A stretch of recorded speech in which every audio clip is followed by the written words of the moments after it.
नमस्कार, आप सभी का एचएन में स्वागत करता हूं। आज से हम लोग एक गन शॉट सीरीज लाने वाले हैं। गन शॉट सीरीज में क्या करेंगे, मैं डेली कुछ क्वेश्चन की प्रैक्टिस कराऊंगा। चाहे वो क्वेश्चन आपके करंट के होंगे, चाहे जीएस के होंगे या यूजीसी नेट पेपर 1 के होंगे, जो भी होंगे आपके एग्जाम के लिए बहुत रिलेवेंट होंगे। गन शॉट का मतलब ये है कि जल्दी से क्विक गन की तरह हम धड़ाधड़ क्वेश्चन को रिवाइज करेंगे और ऐसे प्रश्नों को मैं लाऊंगा जो आपके एग्जाम के लिए बहुत ही महत्वपूर्ण होने वाले हैं और 100% इनमें से बहुत सारे प्रश्न सीधा सीधा आपके एग्जाम में फंसेंगे। चलिए शुरू करने से पहले बता दूं कि हमारा शानदार बैच अंतिम प्रहार बैच, आपको पता है यूपीएचएससी का एग्जाम लगा हुआ है, उसके लिए जीएस का अंतिम प्रहार बैच आ गया है। फटाफट एडमिशन ले लो भाई, फटाफट ले लो। इतने कम प्राइस में इतना क्वालिटी कंटेंट में कोई नहीं पढ़ाता। फिर भी कुछ लोग हैं, 2-4 लोग हैं जिनको लगता है कि सर जिसमें ये कमी है वो कमी है। मेरे भाई तुमको 30 में 30 नहीं लाना है, 30 में 30 नहीं करना है। तुम्हें अपने सब्जेक्ट के स्ट्रॉन्ग कर लो। जीएस को 20 से 25 के बीच में करना है बस, इससे अधिक मत करो कि 30 का 30 हम नहीं करवा पाएंगे तुम्हारा। 30 का 30 चाहिए तो यहां मत ज्वाइन करना।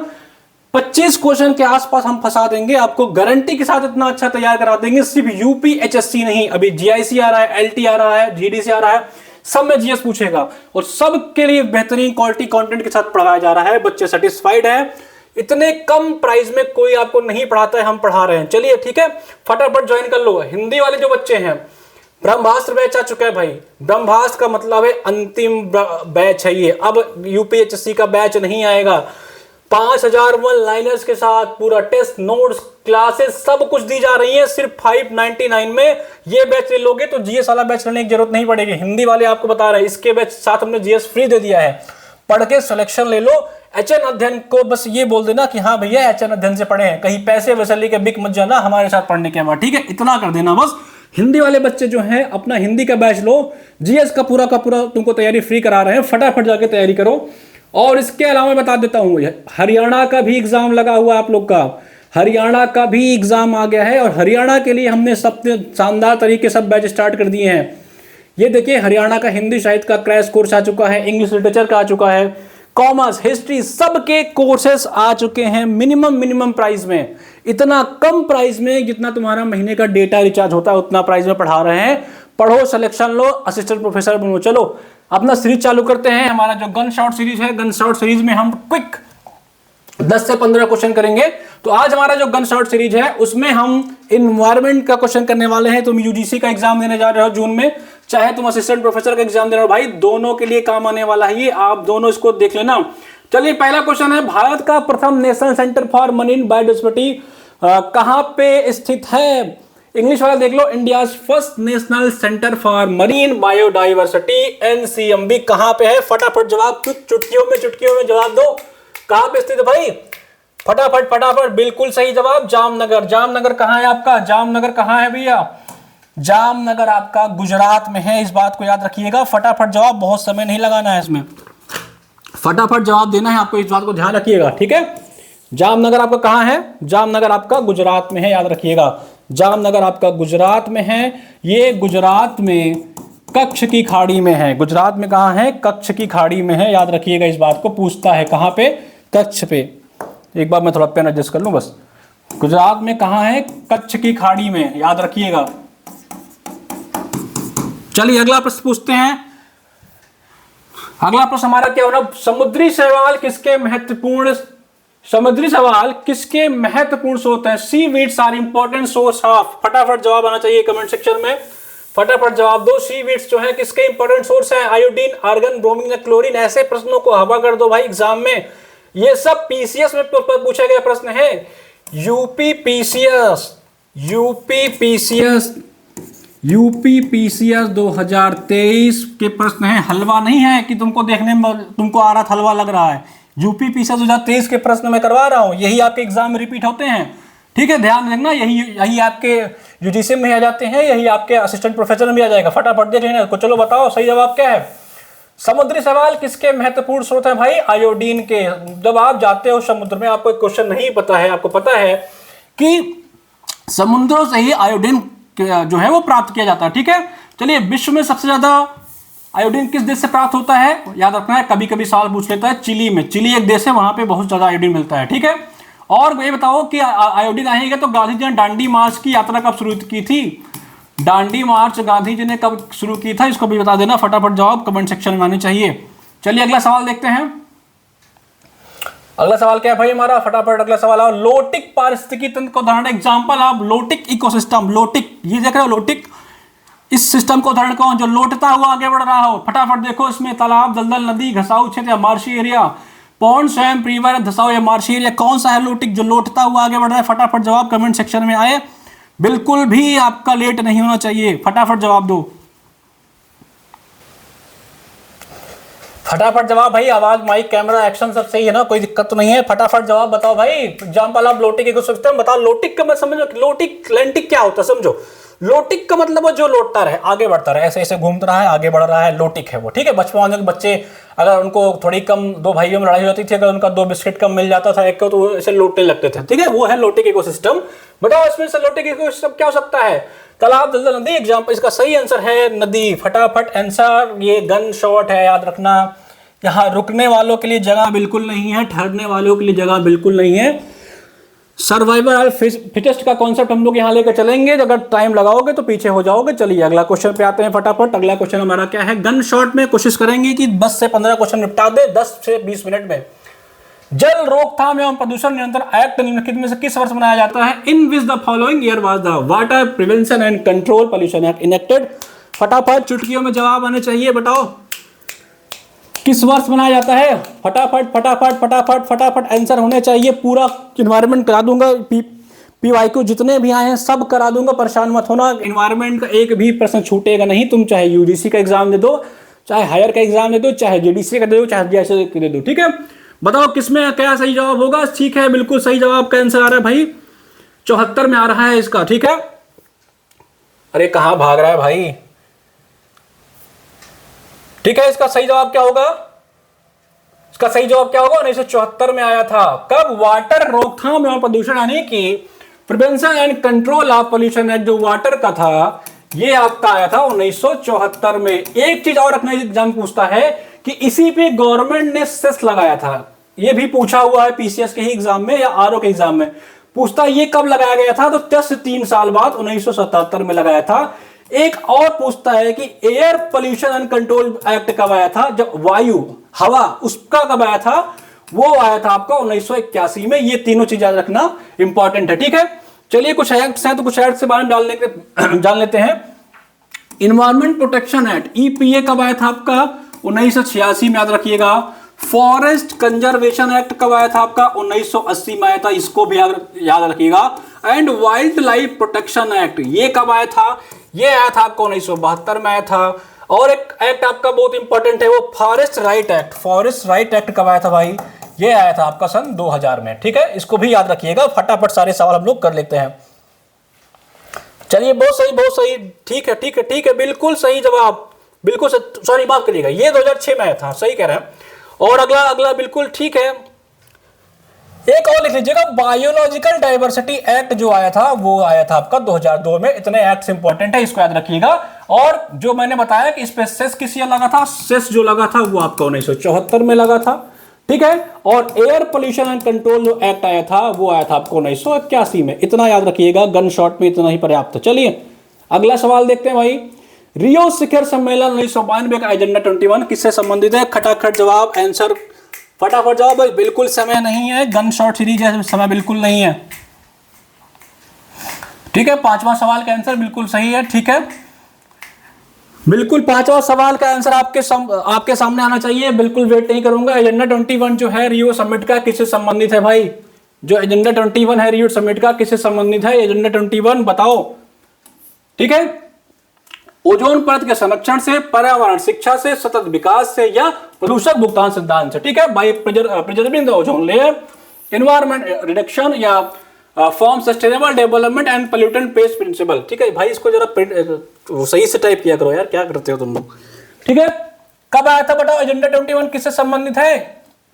देखो ओजोन परत का जो संरक्षण है ये आपका है मॉन्ट्रियल प्रोटोकॉल, याद रखिएगा। मॉन्ट्रियल प्रोटोकॉल जो है, प्रोटोकॉल ये आपका ओजोन से संबंधित है। ये आपका आया था 1987 में। कब आया था, 1987 में। बहुत बार एग्जाम पूछता है कि मॉन्ट्रियल प्रोटोकॉल या मॉन्ट्रियल, जो भी बोलना है बोल लो, पेपर में टिक मारना है तुम्हें, ठीक है। मॉन्ट्रियल आपको 1987 में आया था, लेकिन ये लागू कब हुआ था ये भी पूछता है कभी कभी। ये तो 1989 में लागू हुआ था।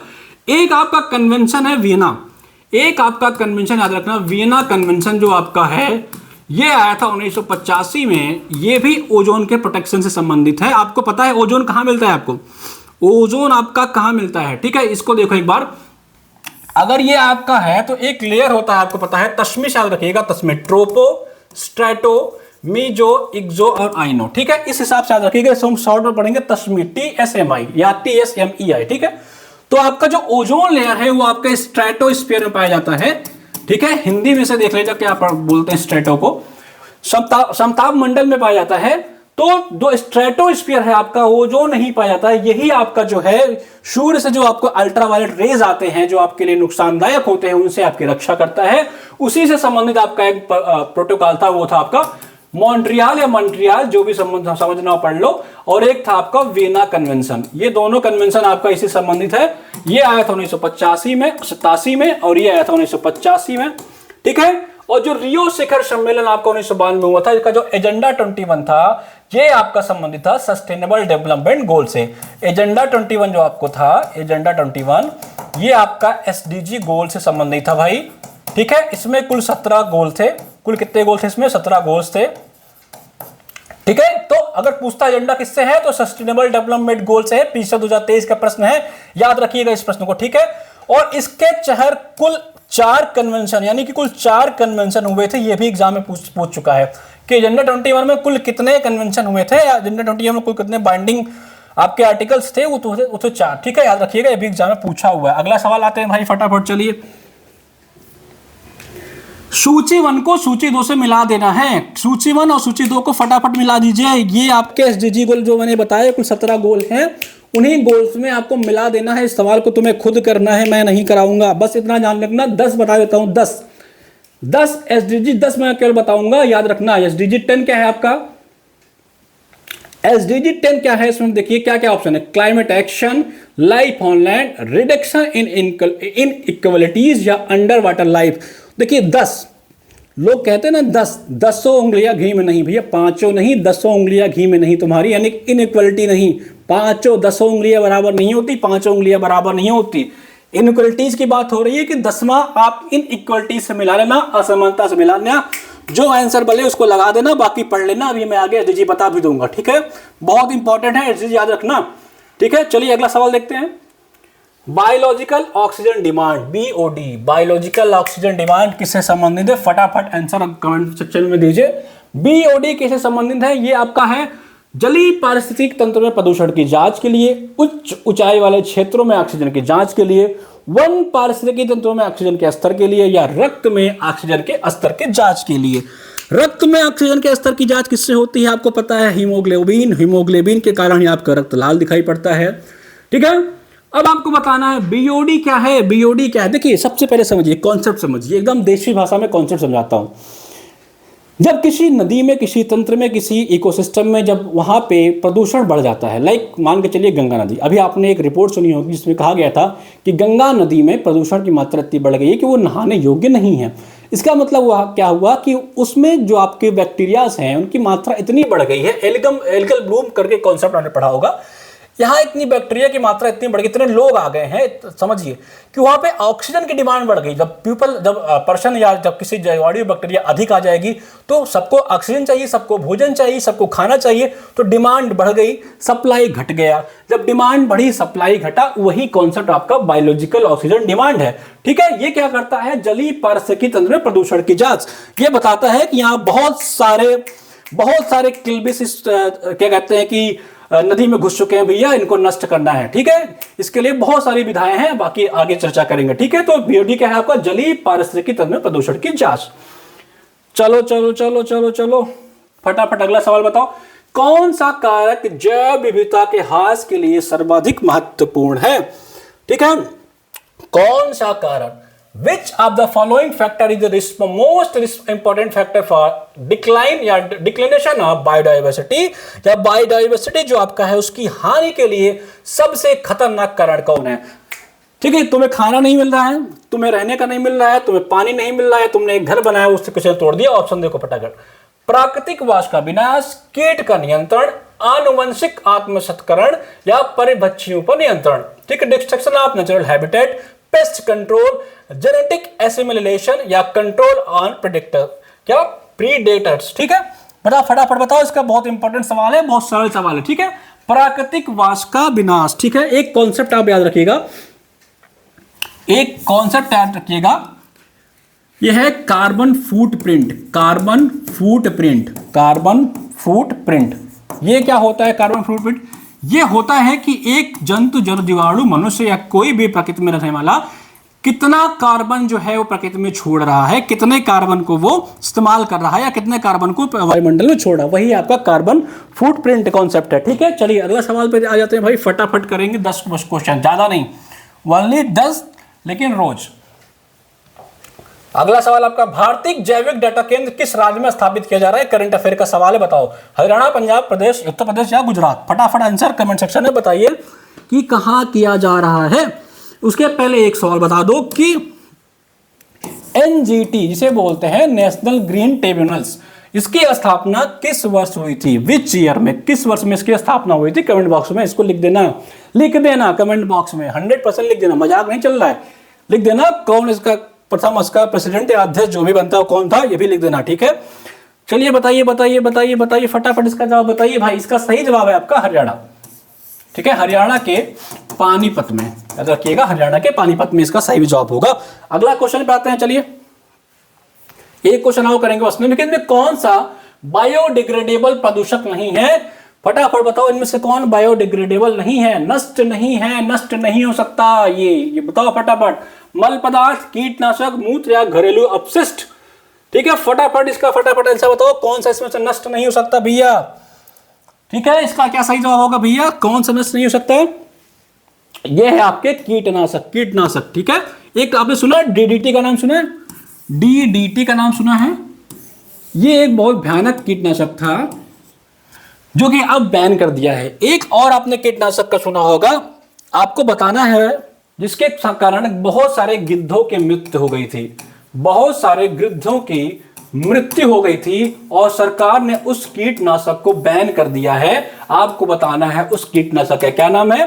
बाकी अगले को अभी आज रात में ही या कल लगातार ही सीरीज चलाएंगे, फटाफट वाली सीरीज, इसको बोलेंगे फटाफट सीरीज। ठीक है, या गन शॉट, जो भी आपको बोलना है बोल लो, लेकिन याद रखना कि बैच ज्वाइन कर लेना भैया। अगर असिस्टेंट का संपूर्ण तैयारी करनी है तो बैच ज्वाइन करके रख लेना, इससे शानदार बैच आपको कहीं मिलने वाला नहीं है, कहीं नहीं मिलेगा इतने कम प्राइस में। बैच देख लेना, बैच हमारा जीएस का ही चल रहा है, अंतिम प्रहार बैच। अंतिम प्रहार मतलब समाप्त, इसके बाद जय श्री राम, नमस्कार, मिलते हैं अगले वीडियो में।